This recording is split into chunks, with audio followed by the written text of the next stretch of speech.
성탄절은 우리 인류의 모든 죄를 사하시기 위하여 예수 그리스도께서 이 땅 위에 속죄의 양으로 탄생하셔서 우리의 모든 죄악을 그의 육체로 감당하시고 그를 믿는 자마다, 다시 말하면 그에게 가지가 나무에 붙은 것처럼 주님의 그 영광에 참여한 자마다 이걸 거듭남이라고 얘기하고, 그것을 예수를 믿는 믿음이라고 얘기하는데, 그로 인하여 죽어진 생명, 죄의 값은 사망인데 그 사망 가운데 있는 백성을 구원하시려고 하나님께서 이 땅 위에 육신의 몸을 입고 오셨기 때문에 누구든지 예수 그리스도를 진정으로 마음속에 믿고 그 마음속에 그분이 바로 나의 구원의 주라는 사실을 확신하면 그때부터 죄의 결박이 풀려지고 하나님의 생명의 능력이 그에게 임하게 되어서 그때 예수를 믿고 구원받게 된과 동시에 그의 이름이 하늘나라의 생명책에 기록되어집니다. 그리고 우리의 남은 생애를 통해서 주님을 잘 섬기고 하나님의 약속을 믿으며 살아가면 그의 생애에는 완전한 변화의 역사가 일어날 뿐만이 아니라 이 세상으로 살지 아니하고 하나님 뜻대로 살아서 하나님의 영광의 나라에 들어가게 되는 것이 하나님이 계획하신 세상을 구원한 하나님의 역사예요. 이 사실이 성탄절을 통해서 이 땅에 오신 예수 그리스도의 오심을 축하하는 그날이 크리스마스입니다. 원래 크리스마스라는 뜻이 크리스토스 더하기 메스, MAS를 합쳐서 크리스마스라고 하는데, 크리스는 크라이스트에서 온 말이고 크라이스트는 예수, 즉 구원의 주를 말하고 있으며, 메스라는 말은 라틴어 MASS, 메스에서 온 말인데 이 말은 어떤 뜻이냐면 경배하다, 예배하다, 그런 뜻입니다.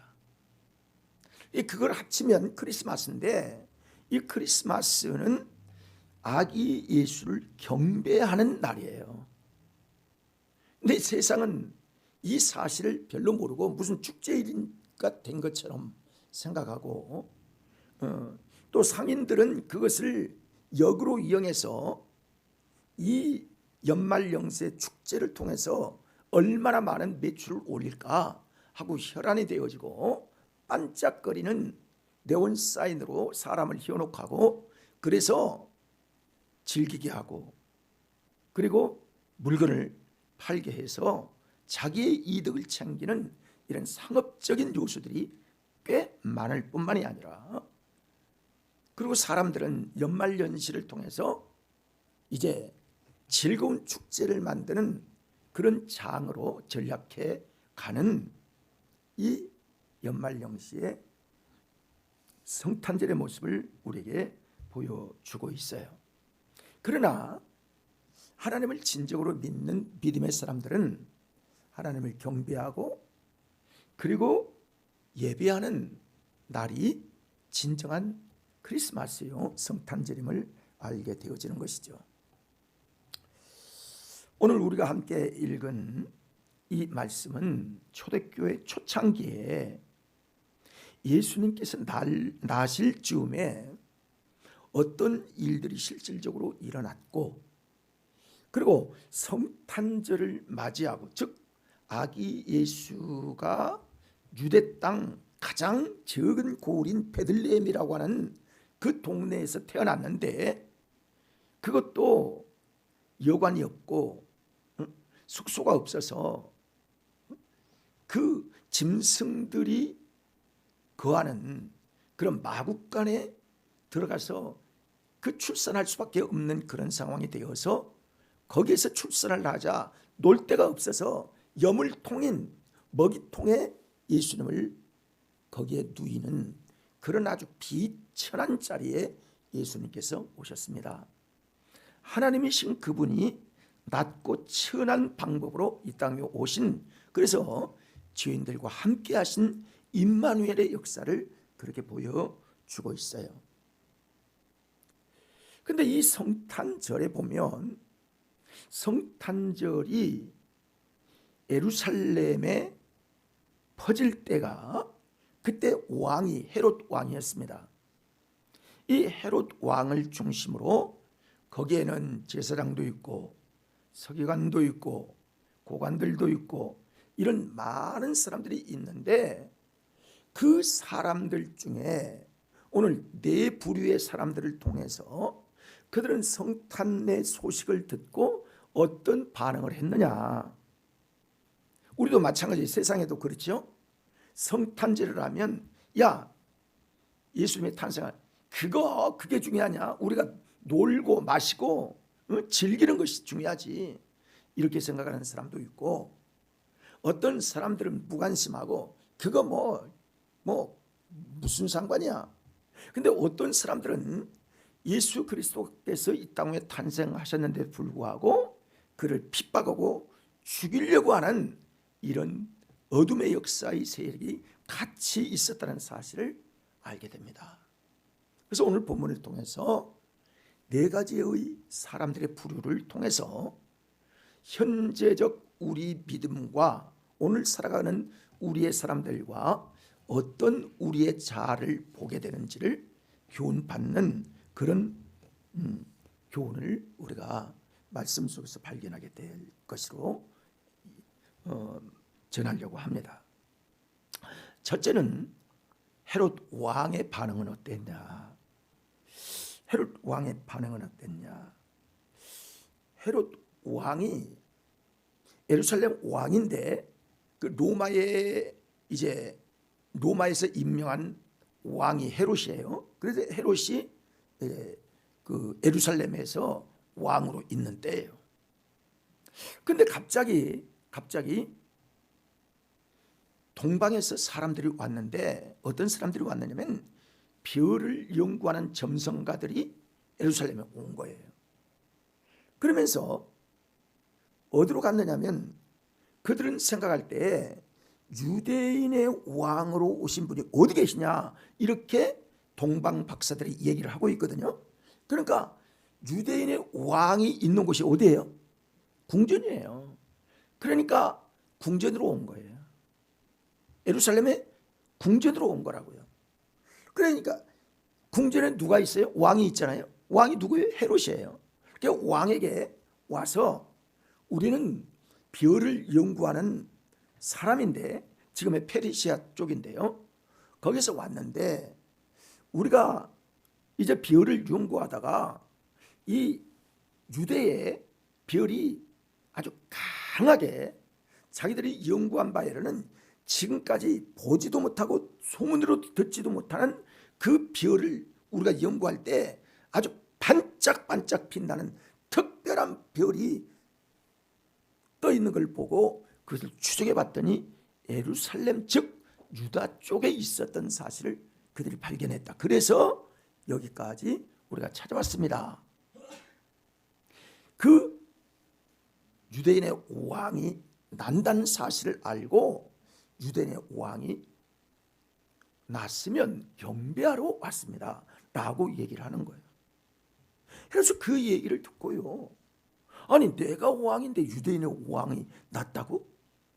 이게 도대체가 이해가 되지 않냐고 관심이, 아주 깊은 관심이 들기 시작한 겁니다. 이야, 이게 어찌된 일인가? 그 아주 궁금하게 시작한 거에 된 것이죠. 그래서 그들에게 말하기를, 기다려봐라. 어디서 났는지 한번 알아보자. 그래서 제사장들을 소집하고 서기관들을 소집해서 묻습니다. 과연 유대인의 왕이 났다는데 이게 뭔 일이냐, 무슨 일이냐 해서 보니까 그들이 성경을 연구하고 한 사람들이기 때문에, 전문가들이기 때문에 보니까 이사야서에 나오는 유대 땅 베들레헴에서 아기 예수로 메시아, 즉 우리를 구원한 왕이 그곳에서 탄생하신다는 지역 이름이 딱 나와 있기 때문에 그걸 알고 왕에 가서 말합니다. 베들레헴이라는 곳이 있는데 그것은 다윗의 고향입니다. 거기에서 유대인의 왕이 탄생된다고 성경이 기록되어 있습니다. 미가서에도 그렇게 기록되어 있고, 그리고 이사야에서도 그렇게 기록이 되어 있습니다. 하니까 그 헤롯 왕이 말하기를, 그러면 거기를 누가 안내해서 별을 따라왔다며 별을 거기까지 인도할 테니까 그러면 가시고 발견하거든, 왕이 나왔거든 나에게도 얘기하세요. 그러면 나도 가서 경배를 하겠습니다 라고 헤롯이 마음속으로는 다른 생각을 하고 있지만은 그 박사들에게 얘기를 한 거예요. 이게 박사들이 가서 경배하고 헤롯은 마음속으로 생각을 합니다. 이건 분명히 예사롭지 않는 일이다 라고 생각해서요. 여러분 16절을 한번 보세요. 16절을 보면 우리 같이 읽어볼까요? 이에 헤롯이 박사들에게 속은 줄을 알고 심히 노하여 사람을 보내어 베들레헴과 그 모든 지경 안에 있는 산의 아이를 박사들에게 자세히 알아본 그때를 기준하여 2살부터 그 아래로 다 죽이니. 여러분, 예수님의 탄생이 온 인류에게 가장 기쁜 소식이 전해지고, 그 기쁜 소식이 베들레헴을 중심으로 해서 유대에 오신 예수 그리스도의 탄생의 기쁨이 온 천지에 퍼져나가야 할 그 자리에 헤롯은 2살 이하의 산의 아이들은 다 죽였다.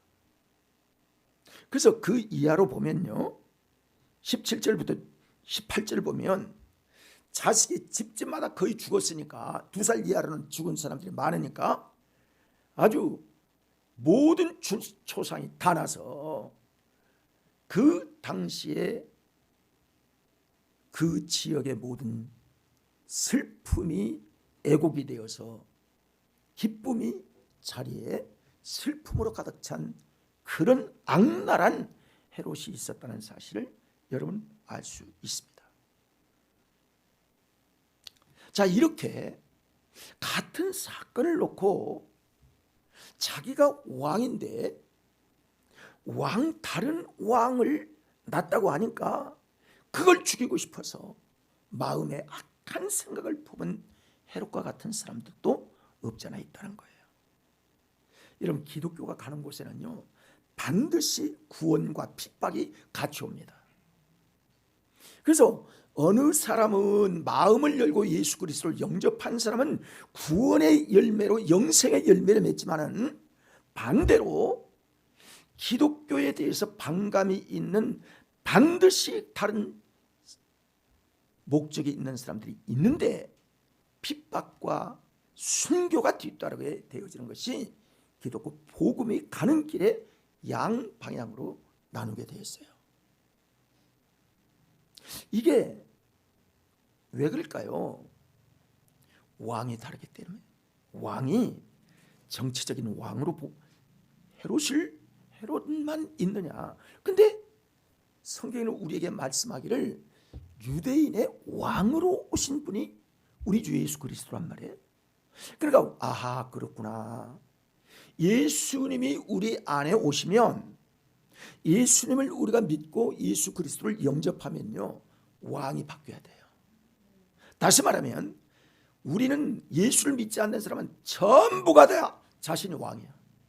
다른 사람 말 들으려고 하지도 않고 하나님의 말씀에 순종하려고 하지도 않고 믿지도 않고 다 내가 왕이기 때문에 내가 계획하고 내 마음대로 살고 내 목적대로 살고 내 가치관대로 살고 다 나. 내가 최고지 나 외에 누가 있단 말이야, 이렇게 생각합니다. 그런데 그런 사람, 우리도 그랬어요. 예수를 믿기 전에는 다 내가 왕이야, 내가 최고요, 내 계획대로, 뭐 내 목적대로 다 그렇게 살았어요. 근데 여러분, 예수 그리스도를 내 마음에 영접하고 내가 거듭나면 어때요? 나는 예수님을 우리가 누구로 불러요? 주라고 그래요. 주는 뭐예요? 나의 주인이에요. 주인이 바뀐 거예요. 그러니까 왕자리에, 내가 있던 자리에 주님이 왕이 되시고 주님이 우리의 구주가 되시기 때문에 나는 그 왕의 자녀요. 왕은 만왕의 왕이시고 만주의 주이신 예수 그리스도께서 우리의 주인이 되시기 때문에 우리는 그의 일꾼이고 그의 종이고 그의 심군꾼이 되어서 우리 생애를 주님 목적으로 준 영광을 위해서 살아가는 모습으로 살아가게 됩니다. 이때 그렇게 바뀌어야 인생의 평강이 그때 오고 감사가 넘치게 되고 은혜가 충만하게 되고 기쁨과 보람이 그 속에서 일어나게 되는 거예요. 이거는 예수 믿지 않아 보면 절대로 이해를 안 한다는 거예요. 근데 예수를 믿고 구원받고 이 가치관이 바뀌어지고 그리고 주가 바뀐 사람만이 가지고 있는 특징 중에 특징이 바로 이런 은혜를 힘입은 사람들의 고백입니다. 여러분, 요즘요 민주당에서 79명의 국회의원들이요 한국에서 기독교를 없애자 법을 발의했어요. 지금 뭐 계류 중에서 아직 뭐 완전한 건 아닌데 79명이 서명을 했어요. 쫙 나와 있는 것들을 여러분 혹시 유튜브에서 본 분들도 있을 겁니다. 그러니까 똑같은 나라, 똑같은 삶을 살아도 어떤 곳에서는, 왜 여러분 생각해 보세요. 가장 기독교를 싫어하는 곳이 공산주의입니다. 왜냐하면 그들은 무신론적인 삶을 살기 때문에 그렇고요. 민주주의는 반드시, 민주주의의 법은요 성경에서 나온 거거든요. 성경에서 나오는 게 명문법이 된 것이 영국의 법입니다. 그 영국의 법을 통해서 미국의 그 법을 가져오고 민주주의가 다 그 법을 모토로 해서 살아가게 되기 때문에 자유, 인권, 기독교 종교의 자유, 이런 것들이 다 보장되는 거거든요. 그래서 우리나라도 자유민주주의가 되어서 기독교의 그 종교의 자유가 있고 개인의 자유가 있고 집회의 자유가 있고 어떤 자유가 보장이 되는 겁니다. 그런데 공산주의는 이런 것들이 다 없어진 거예요. 그중에 가장 아주 악랄한 것처럼 생각하는 그 사람들이 생각하는 것이 기독교입니다. 자기들을 따라오질 않는 거예요. 그래서 우리나라도 해방 이후에 1948년 광복 이후로 가장 심각한 것, 그런 게 한국을 그 이북에서 6.25 때 그 침범을 했잖아요. 그리고 공산주의의 사상이 될 때에 제일 문제가 기독교예요. 그러니까 기독교를 없애야 되려고 생각해서 여러분 가장 순교를 많이 하고 가장 핍박을 많이 받고 그리고 감옥에 갇힌 사람들이 기독교인이었습니다. 기독교인들이 자유, 민주주의를 주장하기 때문에 만약에 민주당이죠? 그렇죠?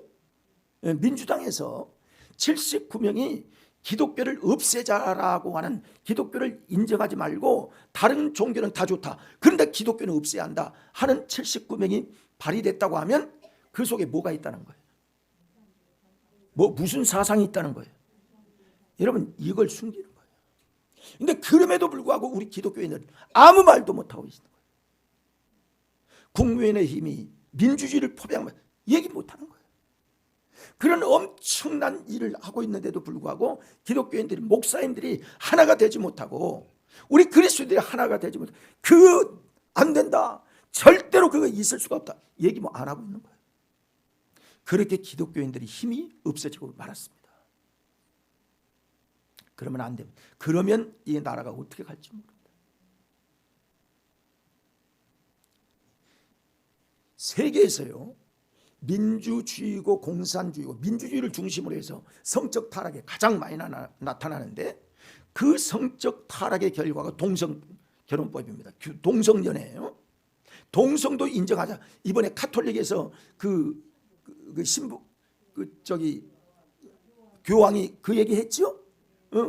동성의 결혼을 인정한다. 그게 성경 믿는 사람입니까? 그거? 성경을 믿는 사람이 그 얘기 하겠습니까? 그런 세상에 지금은 살아가고 있어요. 그런데 그런 걸 중심으로 해서요, 민주주의가 지금 다 타락을 했어요. 거의 90 몇 %가 타락을 했어요. 뭘로 아느냐? 타락한지 안 한지 당신 어떻게 알아? 동성연애, 동성결혼법을 보면 그 나라가 어떤 영적 수준인지 알게 되는 거예요. 근데요, 영국과 독일에서 신실한 그리스도인들이 세계를 전부 조사를 해보는 거예요. 그러면 동성결혼법, 그리고 이런 더러운 그 음란한 법들이 통과되지 않는 나라, 보존되는 나라가 어디 있는가 하고 다 조사를 해봤더니 영국, 독일, 미국, 호주, 이탈리아 할 거 없이 선진 중심으로 해서 다 통과가 돼. 다 통과해. 한 나라만 통과가 되지 않았는데 대한민국이에요. 그래서 어떻게 한 줄 아세요? 이 세상에 오직 한 나라 외에는 소망이 없다. 이렇게 대한민국을 인정하는 겁니다. 우리도 완전히 없어진 게 아니에요. 발의가 됐는데 계류 중에 있고 통과가 안 될 뿐이에요. 여러분, 이런 영적인 세계 어둠의 역사들이요, 꽉 차 있는 세상을 우리는 살아가고 있습니다. 그럼에도 불구하고 이 그리스도인들은 그 얘기 뭐하러 하냐, 교회에서 왜 그런 얘기를 하냐, 그 얘기 했다고요 우리 교회도 성도들 몇 사람 떠났습니다. 영적 분별력이 있는 겁니까? 그래서 나라를 위하여 기도해야 한다고 제가 얘기하는 거예요. 그렇지 않으면 도매금으로 여러분, 한국 교회가 무너지면요, 우리나라는 자동적으로 무너지게끔 돼 있습니다. 왜?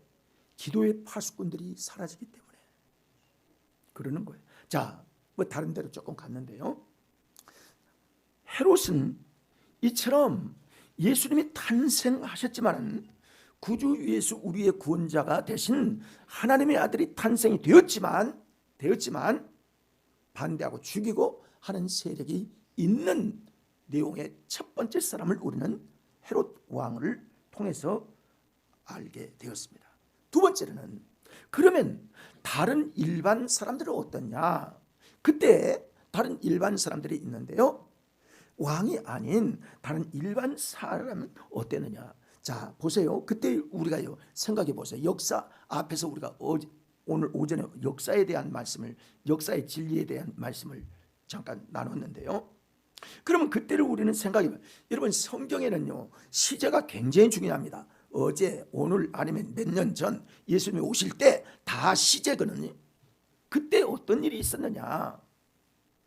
그때 예루살렘에 동방에 있는 박사가요, 세 사람인지 아닌지 성경은 나와 있지 않아요. 다만 황금과 유황과 모락을 들었기 때문에 세 동방 박사들이 와서 각자의 보물을 드린 게 아니냐 해서 세 사람의 동방 박사로 보는데, 실제로 세 사람이, 네 사람이, 두 사람이, 그건 나와 있지 않아요. 다만 그들이 와서 예수님을 경배했다는 이 사실에 대해서만 사실로 알고 있는데, 그때 이 이야기가 있을 때, 궁전에서 그 이야기가 났을 때 그 이야기 소문이 퍼질까 안 퍼질까? 순식간에 퍼지죠. 그 중에 가장 주목해야 할 사람들이 베들레헴에서 예수님이 탄생한 사실을 알아맞혔던 서기관들과 제사장들이 있잖아요, 거기에. 그러면 여러분, 제사장들이 그 얘기를 알았더라면 동방 박사들이 와서 그곳을 경배하러 왔다고 그러니까 그 사람들을 보면서 깜짝 놀라서 제사장이나 서기관들이나 그 하나님을 경배하는 그 사람들을 지도자들이, 종교적 지도자들이 가서 엄청나게 빨리 가서 경배를 했어야 되잖아요. 그래야 되잖아요. 소문이 확 났는데 단 한 사람도 거기를 가지 않는 거예요. 여러분, 이 소식을 듣고 하나님을 경배하고 예수 그리스도를 경배하러 갔더라 라는 얘기를 그 궁전으로부터 시작돼서 한 사람들이, 어디 성경 구절에 단 한 사람이라도 있나 보세요. 천사들이 갔고 동방박사들이 갔고 그리고 또 목자들이 갔고 그 정도지. 그리고 나중에 예수님께서 할례 받으러 온 그때에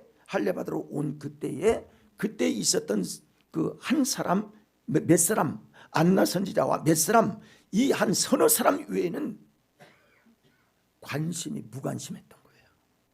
여러분, 지금도 그렇습니다. 여러분, 예수님의 소식이 야 성탄절이래. 어떤 사람들은요, 성탄절 그거 없애자, 공휴일 그거 없애자, 다른 날은 좋다, 그런데 성탄절을 없애자. 이게 현실입니다. 이거요.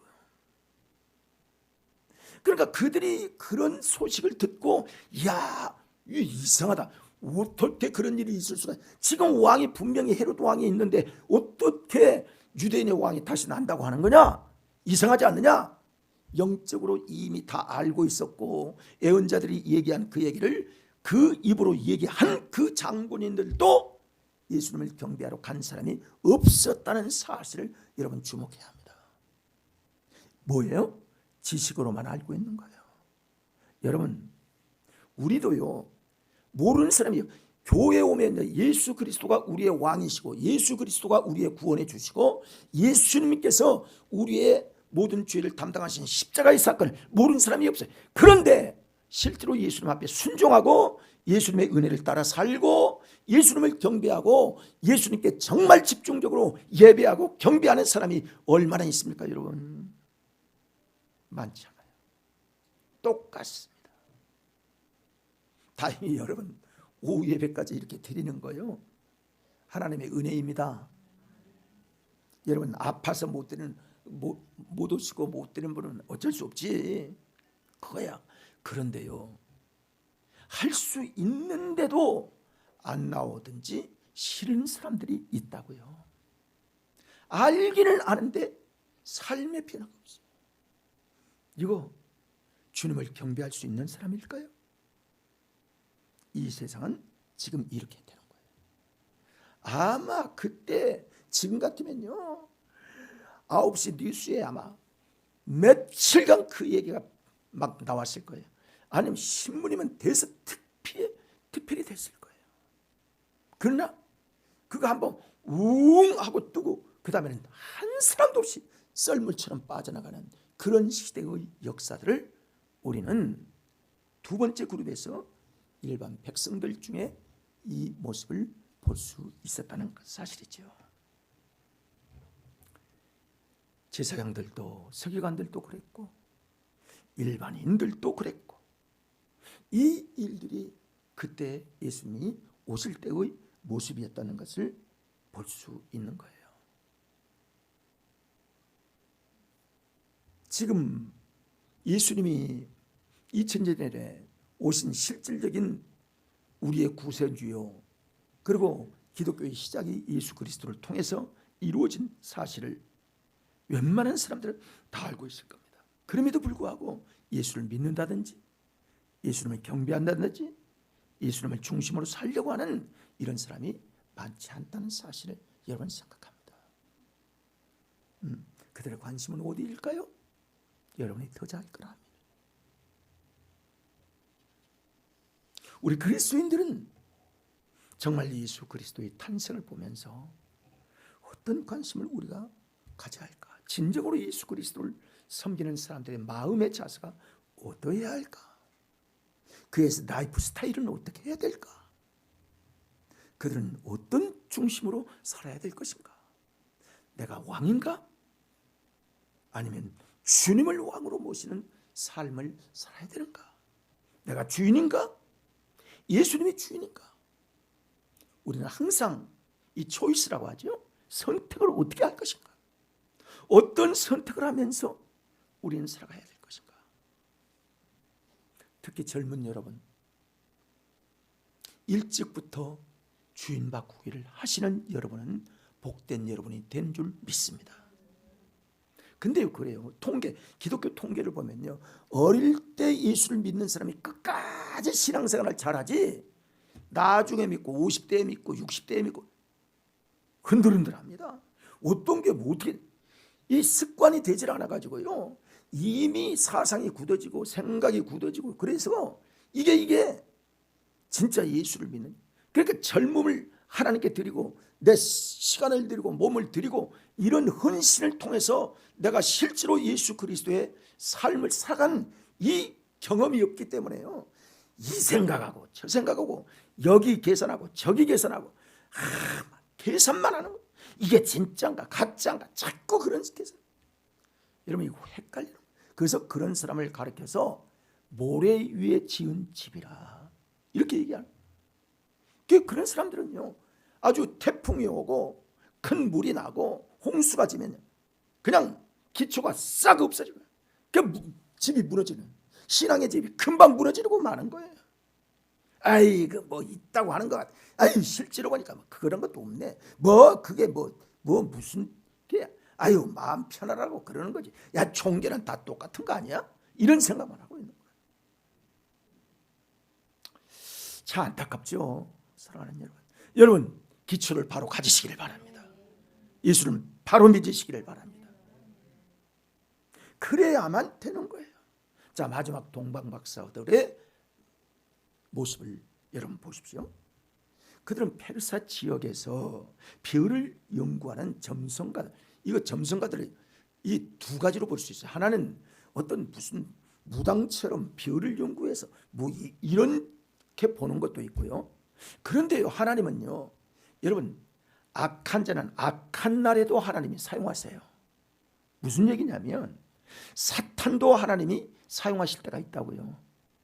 그런 것처럼 그들을 통해서 전혀 예상하지도 못하고 상상하지도 못하고 성경 속에 어떤 그런 예언도 없는 그 동방에 있는 박사들을 통해서 예수 그리스도께서 이 땅 위에 탄생되어진 걸 예상할 수 없는 그들을 통해서도 하나님이 역사하신다고요. 그래서 그들을 보게 하신 거예요. 그리고 그 별을 보고 끝까지 따라오는 거예요. 그리고 공부했다는, 특히 여기에서 중점적인 핵심 단어가 뭐냐면 경배하러 왔다 그랬어요. 그들의 목적은요, 무슨 내가 박사니까 뭐 생긴 거, 뭐 한 거, 뭐 신기한 거, 전혀 그런 게 아니고 그들의 목적은 오직 이스라엘 왕 대신 그분을 경배하러 왔다. 그걸 어떻게 알아요? 자기들이 보배압을 준비한 것부터 보면은 그걸 금방 느낄 수가 있어요. 황금 아무나에게 드립니까? 여러분 황금은 원래 왕에게만 진상하는 그런 물건입니다. 누가 금덩어리를 주어요? 어떤 사람에게 애기 낳았다고 금덩어리 갖다 주는 사람이 있나요?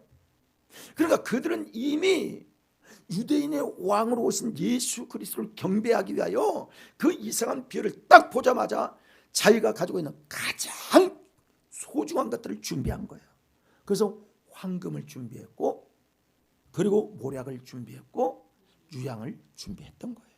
가장 귀한 것, 그때 가장 귀한 것들을 잘 좋은 포장을 해가지고 보배압을 가지고 왔던 거예요.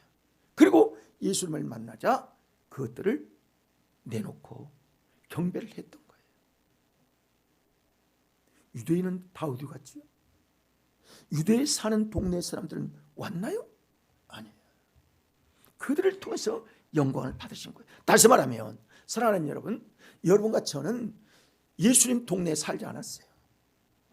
우리는 이스라엘, 나도 가보지도 않아. 목사가 이스라엘 성지순례 한번 가보지도 않았다는 거, 이거 수치입니다. 어떻게 보면 거의 몇 번씩은 다 갔다 와요.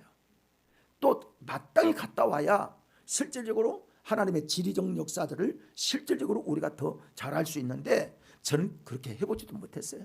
막 그렇다고 해서 안 갔다고 해서 뭐 잘못된 것도 없고.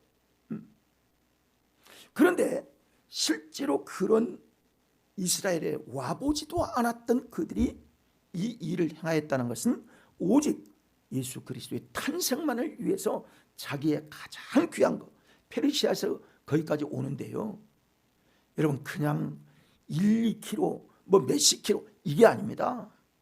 먼 거리예요. 그럼에도 불구하고 낙타를 타고 왔는지 아니면 어떤 뭐 교통수단은 여기 기록되지 않아서 모르겠는데 그들이 왔다는 사실은 증거하고 있는 거예요. 그리고 경배를 드리는 거예요. 그를 경배하러 왔다. 여러분 우리가요 성탄절에 지금 주님을 경배하고 있는가? 진짜 구유에 오신, 제가 메시지를 여러분에게 그렇게 날렸지요? 제가 그렇게 했나요? 우리는 마음의 구유에, 내 마음의 구유에 오신 예수님을 어떻게 경배하고 있나? 뭐 지나가면 끄시고, 아유 한번 뭐 애들 뭐 조롱 재롱 한번 보고 말면 끄시고 이런 게 아니라 우리가 뭐 열심히 모든 것들 다 하면 좋겠죠. 그러지는 못할지라도 우리 마음은 주님 앞에 기울여질 수 있지 않겠어요? 여러분 주님만 경배합시다. 주님을 영화롭게 하는 이 믿음이 성탄절에 우리를 다시 한번 돌아보게 하는 것입니다. 곧바로 다른 곳을 들리지도 않고, 뭐 나중에 보면 하나님께서 돌아가려고 하다가 왕한테 다시 가서 알려줄까? 이제 박사들이 그런 생각을 하잖아요. 그 왕과 약속을 했으니까 발견하고 경배하면 나한테 와서 얘기하시오. 어디에 났다는 걸 알면 나도 가서 경배하겠습니다. 해서 그 얘기를 진짜로 알고 동방에서 왔던 박사들이 가려고 했더니 하나님께서 탁 앞길을 막는 거예요. 야, 네가 그에게 가지 말고 돌아가거라. 그래서 그들이 여기 돌아왔더라고 말씀을 기록하고 있어요. 자, 12절을 볼까요?